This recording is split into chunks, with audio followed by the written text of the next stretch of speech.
من النوم ما لقيتهاش جنبي ودورت عليها في كل حته مش موجوده. في المطبخ ولا في الحمام؟ هتروح فين يعني؟ يا لينا، لينا، ايه ده؟ انت قاعده ليه على الارض كده؟ بسم الله الرحمن الرحيم.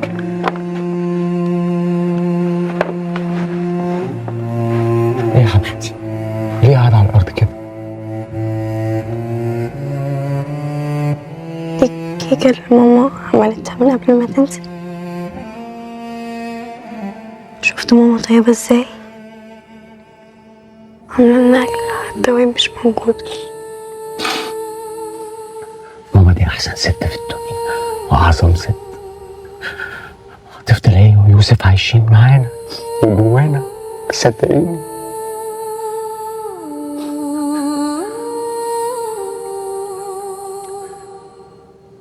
تفتكر يا بابا مين اللي محظوظ أكتر؟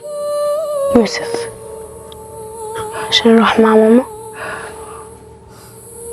ولا أنا عشان ما نزلتش معاهم؟ لا لا لا لا، والنبي والنبي ما تقولي كده يا لينا، انا مش ناقص، مش مستحمل والله، مش مستحمل.